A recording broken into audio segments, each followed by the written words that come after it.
The massive silver ship descended through Earth's cloudy sky like a falling star. Children in the streets below pointed upward, their eyes wide with wonder and fear. This was humanity's first glimpse of something from beyond their world. Inside, the United Nations building in New York, world leaders sat around a large table. The air felt heavy with tension. President Kim Hana of the Korean Republic adjusted her glasses nervously. General Park Min-ho checked his watch for the third time in 5 minutes. Everyone knew this moment would change everything. The doors opened. With a soft hiss, Ambassador Kyultar walked in, and the humans gasped. He was tall, maybe 8 feet, with 4 arms and skin that looked like polished metal. His 4 eyes moved independently, studying each human face. When he spoke, a small device on his chest translated his words into perfect English. "Greetings, people of Earth," Kyultar said, his voice smooth but cold. "I am Ambassador Kyultar of the Hegemony. We have watched your species for some time." The humans exchanged glances. They had suspected they were not alone in the universe, but this was proof. "Your world shows promise," the alien continued. "Your people are strong workers. Your planet has useful resources. The Hegemony Council has decided to offer you membership in our great alliance." A holographic document appeared above the table, floating in the air like magic. The humans leaned forward to read it, but the terms made their hearts sink. Director Lee Gina of Earth's Defense Council was the first to speak. "This says we must give you 60% of everything we produce. Our metals, our food, our energy." "Correct," Kyultar nodded. "A small price for the benefits you will receive." "It also says we must destroy all our weapons," added General Park Min-ho, his voice tight with anger. "Peace requires sacrifice," the alien replied calmly. "Under hegemony protection, you will need no weapons." President Kim Hana stood up slowly. She was a small woman, but her voice carried strength. "And if we refuse this generous offer?" Kyultar's 4 eyes focused on her with sudden interest. In 3,000 years of hegemony expansion, no species had ever asked this question. Every civilization had simply accepted the terms and joined the great galactic empire. "Refuse?" Kyultar repeated the word, as if he had never heard it before. "I do not understand. This is the standard offer. All species accept it." "But what if we don't?" Kim Hana pressed. "What if we choose to remain independent?" The alien's metallic skin seemed to darken. His 4 arms moved in what looked like confusion. "No species chooses conflict over prosperity. No species chooses hardship over security." Foreign Minister Choi Damin leaned forward. "You haven't answered the question. What happens if we say no?" Kyultar was quiet for a long moment. His eyes moved around the room, studying these strange creatures who dared to question the hegemony's will. "If you refuse," he said slowly, "the council will be disappointed. They do not like disappointment." "Is that a threat?" General Park Min-ho asked, his hand instinctively moving toward his sidearm. "It is reality," Kyultar replied. "The galaxy is dangerous. Many hostile forces exist between the stars. Without hegemony protection, young species often face difficulties." The humans understood. This was not an offer. It was an ultimatum disguised as friendship. President Kim Hana looked around the table at her fellow leaders. She saw fear in their eyes, but also determination. These were people who had fought wars, survived disasters, and built a civilization from nothing. They were not easily intimidated. "We need time to discuss this," she said. "Of course," Kyultar agreed. "You have 7 standard days to consider. I will return for your answer." As the alien prepared to leave, Kim Hana made a decision that would echo through history. "Actually," she said, her voice steady and clear, "we don't need 7 days. We've heard your offer, and our answer is no." The room fell completely silent. Even the air conditioning seemed to stop humming. Kyultar froze in place, his 4 eyes staring at the human woman who had just spoken words he had never heard before. "No?" he whispered. "No," Kim Hana repeated firmly. Humanity chooses to remain free. General Park Min-ho stood beside her. We will not surrender our weapons, our resources, or our independence. Director Lee Gina rose as well. We appreciate your offer, but we must decline. Kultar's expression changed. The confusion was replaced by something darker, something dangerous. You do not understand what you're choosing, he said, his translated voice now carrying an edge of menace. You had a chance to walk away from conflict. You could have chosen the easy path. He moved toward the door, then stopped and turned back. This decision will bring consequences you cannot imagine. The hegemony has maintained peace in this galaxy for 3,000 years. Those who disturb that peace face judgment. President Kim Hana met his gaze without flinching. Then judge us. Kultar's 4 eyes narrowed. Very well, but remember this moment, humans. You had your chance to walk away from this path. You chose defiance instead of wisdom. You may never get another opportunity to choose peace. With that warning, the alien ambassador left the room. Through the windows, the humans watched his silver ship rise into the sky and disappear among the stars. The leaders sat in silence for several minutes, understanding that they had just declared war on an empire that spanned the galaxy. What have we done? Whispered someone. President Kim Hana straightened her jacket and looked around the table. We've chosen to remain human. 3 months passed like a storm. Every nation on Earth worked together for the first time in history. Factories that once made cars now built weapons. Scientists who studied medicine now designed armor. Children learned to recognize the sound of air raid sirens. Captain Choi Damon stood on the bridge of his destroyer, the Soul's Pride.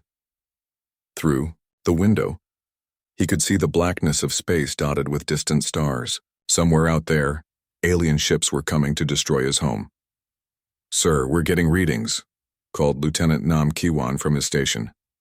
300 ships, just like intelligence predicted. Choi Daman nodded grimly. The spy satellites had detected the hegemony fleet 2 days ago.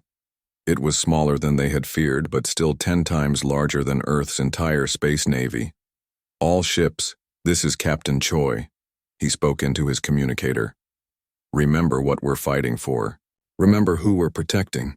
On the alien flagship, War Commander Bextar studied the primitive human vessels scattered throughout the solar system. His 4 arms moved across control panels with practiced ease. This should be simple work. 30 ships near their moon, maybe. 50 around their homeworld, reported his tactical officer. Their technology appears centuries behind ours. Bextar clicked his mandibles in satisfaction. Standard formation. Advance slowly. Let them see our power. Most species surrender when they realize resistance is hopeless. But as the hegemony fleet moved toward Earth, something unexpected happened. The human ships didn't run away, they didn't try to negotiate. Instead, they attacked. Captain Choi Damon led 12 destroyers in a desperate charge toward the alien formation. His ship shook as enemy weapons struck its hull, but he kept flying forward. Target their command ship, he ordered through gritted teeth. All power to engines. The Soul's Pride was not built for this kind of fight. It was a patrol vessel, designed to chase smugglers and protect shipping lanes. But Choi Daman pushed it harder than any ship had ever been pushed. Around him, other human captains were doing the same thing. Commander Oh Hein led her squadron of fighters in suicidal attacks against alien cruisers. Major Hong Jiwoo's Marines launched boarding pods at enemy vessels, fighting hand-to-hand in the corridors of alien ships. War Commander Bextar watched in confusion as his superior technology meant nothing against human determination. These primitive creatures fought like wild animals, showing no concern for their own survival. Sir, they're not following standard combat doctrine, his tactical officer reported, panic creeping into his voice. They're ramming our ships. It was true.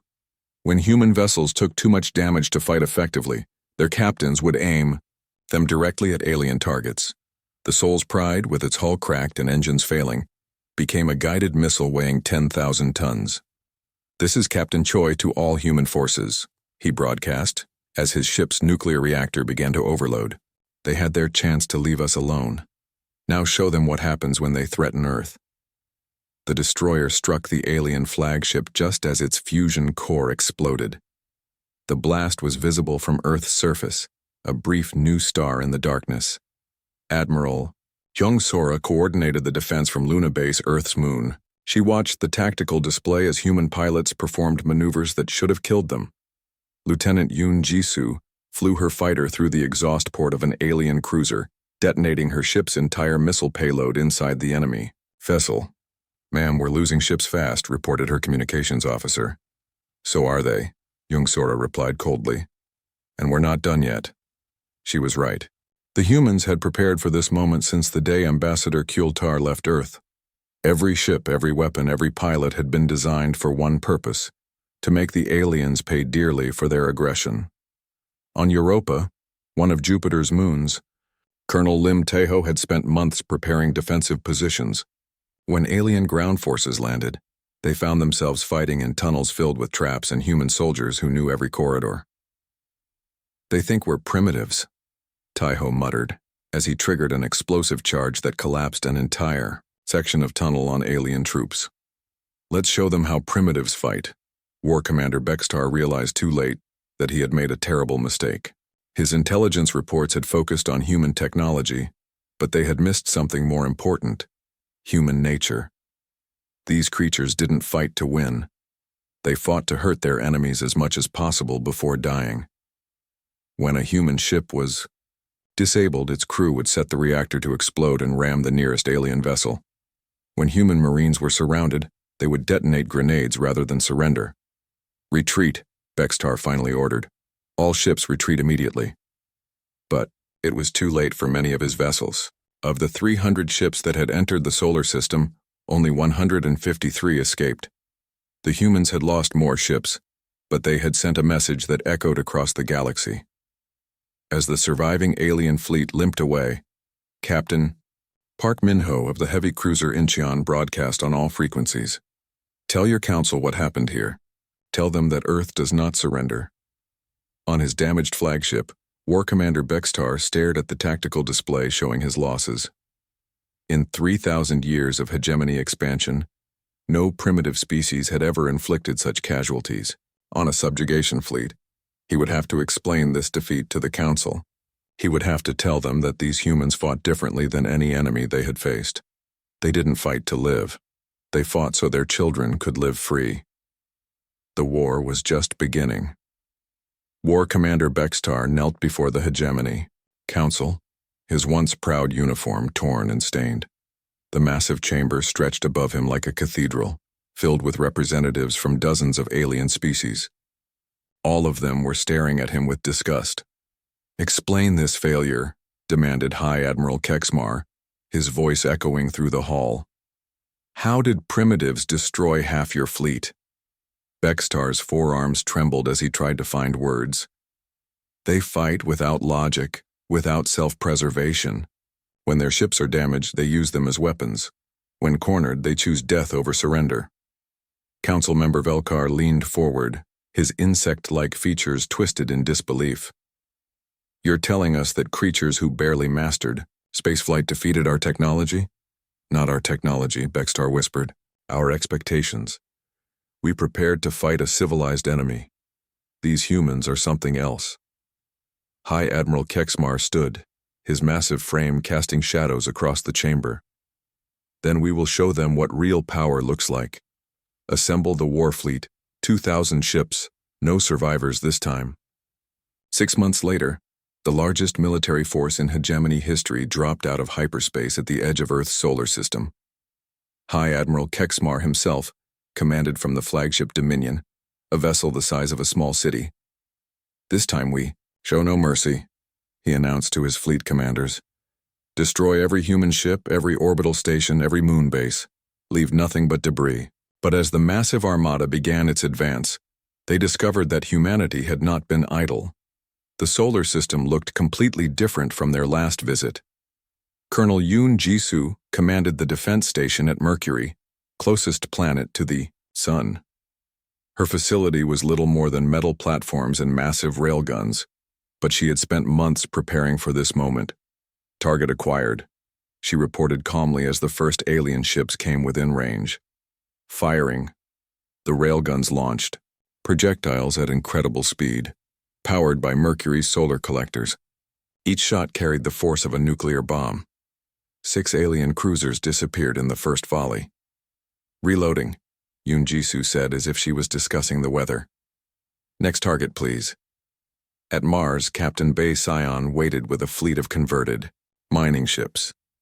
The massive vessels had been designed to crack asteroids and process raw materials.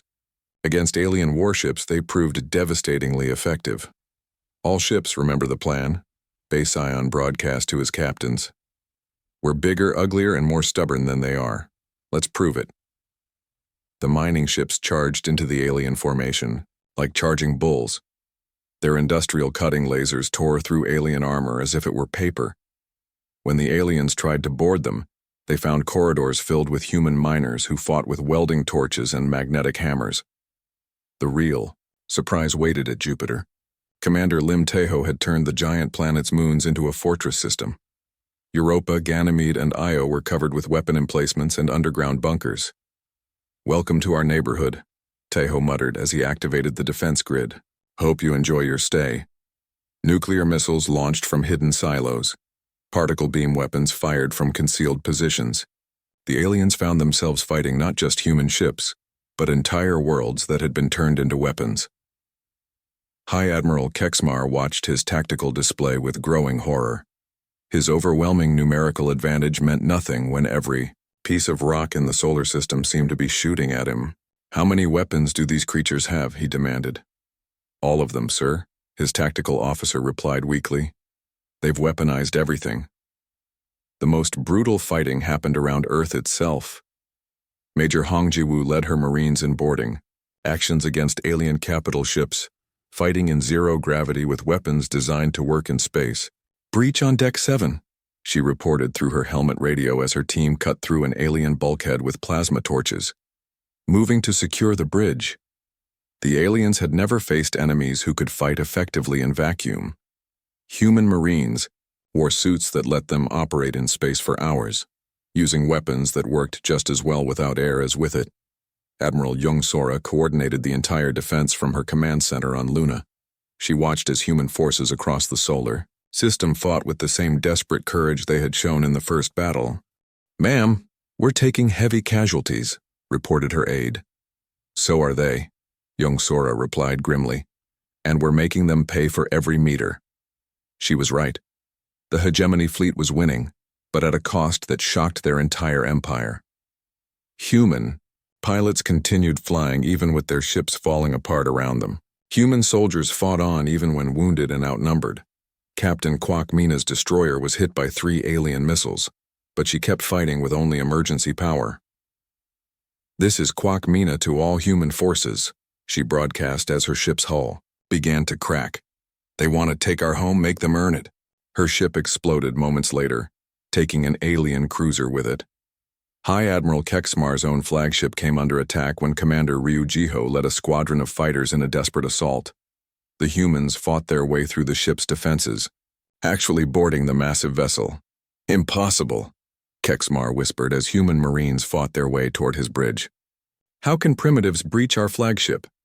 He got his answer when Ryu Jiho's squad reached the command center. The human commander, bleeding from multiple wounds, looked the alien admiral in the eyes. Because we're not fighting for conquest, Ryu Jiho said before his squad's final charge. We're fighting for home.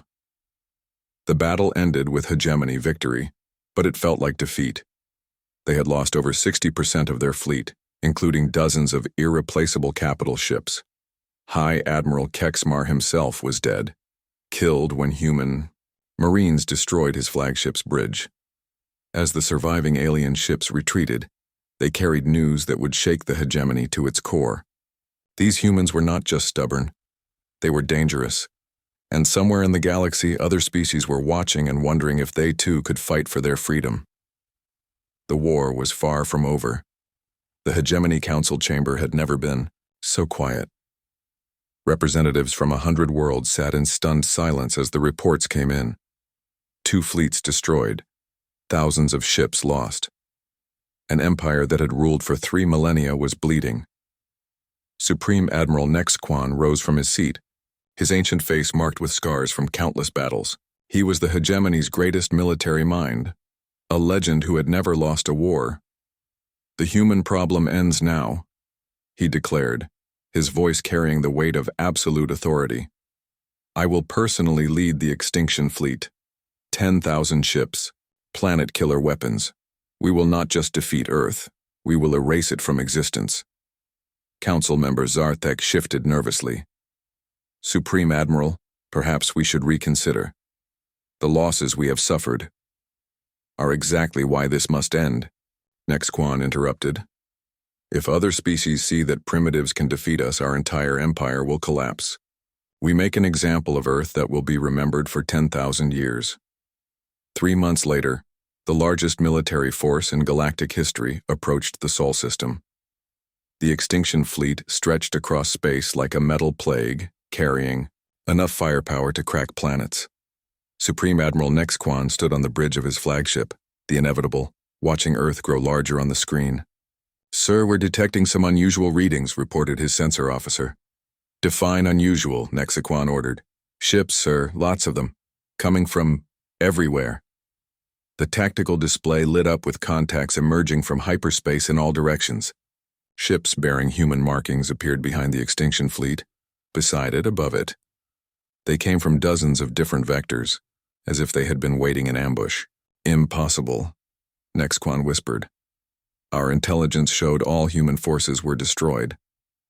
General Shin Hyewan commanded the fleet emerging from Alpha Centauri, 47 ships built in secret over 2 years. His vessels were painted black, as space itself designed for stealth and sudden strikes. "All colonial fleets, this is Shin," he broadcast on encrypted channels. "Execute Operation Exodus. Show them what happens when you scatter humanity to the stars." The aliens realized with growing horror that they had made a terrible mistake. While fighting their previous battles, humanity had been secretly launching colony ships to nearby star systems. Each colony had spent every day building fleets and weapons. Captain Kwok Mina led the Tau Ceti squadron, 60 ships that struck like ghosts. Her vessels had been designed for hit-and-run tactics, appearing from nowhere to destroy alien ships before vanishing again. "Target their command vessels first," she ordered, as her ships tore through the alien formation's rear guard. "Cut off their communications." From Proxima Centauri came Commander Ryu Jiho's battle group, ships built like flying fortresses. These vessels could take tremendous damage and keep fighting, their crews trained to operate even with half their systems destroyed. "All ships advance," Ryu Jiho commanded as alien fire washed over his fleet. "Show them what human engineering can do." The most devastating attack came from the Wolf 359 colonies. Admiral San Doyun had spent 3 years developing new weapon systems that the hegemony had never encountered. "Fire antimatter torpedoes," he ordered calmly. "Full spread." The weapons struck alien capital ships and simply erased them from existence. Matter and antimatter met in perfect destruction, leaving nothing but expanding spheres of pure energy. Supreme Admiral Nexquan watched his invincible armada being systematically destroyed by an enemy that seemed to multiply with each defeat. His 10,000 ships were being attacked by human fleets from 8 different star systems. "How is this possible?" he demanded. "Our intelligence showed no human colonies." His tactical officer's voice was barely audible. "Sir, they must have launched colony ships during our first battle. While we were fighting at Earth, they were spreading across the galaxy." Captain Park Sujin commanded the Ross 128 Defensive Squadron, ships designed to protect the colonies while the main fleets attacked. But when she saw the battle turning, she led her forces into the fight. "This is Park Sujin to all human forces," she broadcast. "They came to destroy our birth world. Instead, they found our entire species waiting for them." The truth was becoming clear to the surviving alien commanders. They had not been fighting one world defended by one fleet. They had been fighting an idea that had spread to the stars, the idea that some things were worth dying for. Lieutenant Colonel Zhang Yerin led the assault on Supreme Admiral Nexquan's flagship. Her Marines had been born in space, raised in the high colonies trained for this exact moment. Boarding successful, she reported as her troops fought through the massive vessel's corridors. Moving toward the bridge, Supreme Admiral Nexquan found himself trapped in his own command center as human soldiers advanced through his ship. These were not the primitive creatures his intelligence had described. These were warriors born among the stars, carrying weapons that could function in any environment. "You cannot defeat the hegemony," he declared as Zhang Yaren's team reached the bridge. "We have ruled this galaxy for 3,000 years. Zhang Yaren looked at the ancient alien general with eyes that held no fear. "Your 3,000 years just ended." The battle concluded with the complete destruction of the extinction fleet. Of 10,000 alien ships, fewer than 50 escaped to carry news of the disaster back to hegemony space. As the human fleets regrouped around Earth, Admiral Young Sora broadcast a message that reached every corner of the galaxy. "This is Admiral Young Sora of the Terran Federation to all hegemony forces," she announced. "Your extinction fleet has been destroyed. Your Supreme Admiral is dead. Any further attacks on human space will be met with overwhelming force." She paused, looking at the camera that would carry her words to 100 worlds. "But we offer peace to any species that chooses freedom over oppression. The age of the hegemony is over. The age of liberation has begun." Across the galaxy, subject species who had lived under alien rule for millennia looked up at the stars and wondered if they too could be free. The War Crimes Tribunal convened on Hegemonia Prime, the former capital world of the greatest empire in galactic history. The massive crystal dome that had once housed ceremonies celebrating conquest now served as a courtroom for the defeated. Ambassador Kultar stood in chains before the human judges, his once proud bearing broken by years of war. Beside him were the surviving members of the Hegemony Council, aliens who had ruled 1,000 worlds now reduced to prisoners awaiting judgment. President Kim Hana entered the courtroom, her hair now gray, but her eyes still sharp with the same determination that had started this war. She took her seat at the judges' table, flanked by Admiral Young Sora and General Park Minho. "This tribunal will now begin," Kim Hana announced, her voice carrying through translators to every corner of the galaxy. Billions of beings watched as humanity's leaders prepared to judge their former oppressors. Kultar raised his four eyes to meet hers. "You have won, humans. Why do you need this ceremony? Why not simply execute us and be done with it?" "Because," Kim Hana replied calmly, "we are not you. We believe in justice, not revenge." Fleet Admiral Sun Do-yun stepped forward, carrying a data pad filled with evidence. "The charges are simple: forced subjugation of 300 species, destruction of 17 civilizations that refuse to surrender, the enslavement of billions of sentient beings."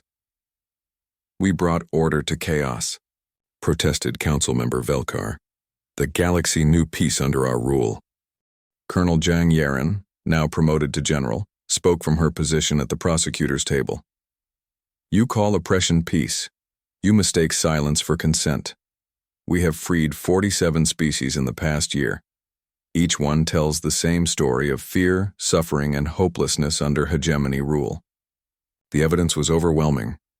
Video recordings of peaceful species being bombarded into submission.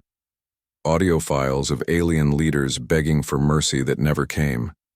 Documents outlining systematic exploitation that had lasted for centuries. Kultar listened to it all with growing despair. "You do not understand," he said finally. "Without the hegemony, the galaxy will descend into chaos. Species will war against each other. Pirates will raid defenseless worlds. We provided stability." Admiral Young Sora stood up, her uniform decorated with medals from battles across a dozen star systems. "Stability built on suffering is not stability. It's tyranny with better marketing. We gave those species technology, protection, guidance," Kultar argued desperately. "In exchange for their freedom," General Park Minho replied coldly. "In exchange for their children, their resources, their dignity. That's not a gift. That's extortion." Captain Kwok Mina entered the courtroom carrying reports from the liberation fleets. "Your Honor, I bring news from the former hegemony territories. The Velteran system has formed its own democratic government. The Zoraxian colonies have established trade agreements with their neighbors. The Kethmori have asked to join our Liberation Alliance. Chaos, Kultar whispered. It will all collapse into chaos. Maybe, Kim Hana admitted. Freedom is messy. Democracy is complicated. Some species might make mistakes, but they will be their own mistakes, not yours. The final phase of the tribunal focused on the human war effort. Prosecutors presented evidence of every battle, every sacrifice, every moment when humanity had chosen to fight rather than surrender. The defense claims they were maintaining order, said General Shin Hyowan, reading from his prepared statement. But when we said no to their order, they sent fleets to destroy us. When we defended ourselves, they sent bigger fleets. When we still refused to surrender, they came with planet-killer weapons. He paused, looking directly at the defeated aliens. At any point, they could have chosen to leave us alone. Instead, they chose escalation every single time. Commander Ryujiho took the stand to describe the liberation campaigns. We found species who had forgotten what freedom looked like, children who had never seen their planet's natural sky because hegemony factories had polluted it, entire cultures reduced to labor camps. We were civilizing them, Velkar protested weakly. You were using them, Ryujiho replied. There's a difference. The tribunal lasted 3 days. When it ended, Kim Hana stood to deliver the final judgment. The courtroom fell silent as she prepared to speak words that would reshape the galaxy. Kultar of the former hegemony, she began. You came to our world with an offer. Join your empire or face the consequences. You gave us a choice between slavery and death. Kultar's mandibles clicked nervously as he waited for her to continue. We chose a third option, Kim Hana said. We chose to fight for the right of all species to make their own choices. You could have accepted our refusal and left us alone. Instead, you chose war. She gestured to the other defendants. All of you had countless opportunities to end this conflict. After our first refusal, after your first defeat, after your second, after your third. Every time you chose escalation over negotiation. You chose conquest over coexistence. The president of the Terran Federation looked around the courtroom, her gaze taking in representatives from dozens of newly freed species. The hegemony is hereby dissolved. Your military forces are disbanded. Your conquered territories are free to choose their own governments. As for your leadership, you will spend your remaining years helping to rebuild the worlds you destroyed. Kultar's voice was barely a whisper. And if we refuse? Kim Hana's expression never changed. You had your chance to walk away from this war. You had every opportunity to choose peace over violence, negotiation over conquest. You chose to make this fight necessary. She leaned forward, her words carrying the weight of humanity's entire struggle. Now you'll learn what we've always known. Some choices can't be undone. You had countless chances to walk away. Now you'll never get one again. The tribunal ended with the establishment of the Galactic Liberation Council, ensuring that no species would ever again face the choice between freedom and extinction. In the end, the hegemony had every opportunity to avoid this fate. They could have left humanity alone. They could have accepted that some species would choose liberty over security. Instead, they chose war. Now they would never choose anything again.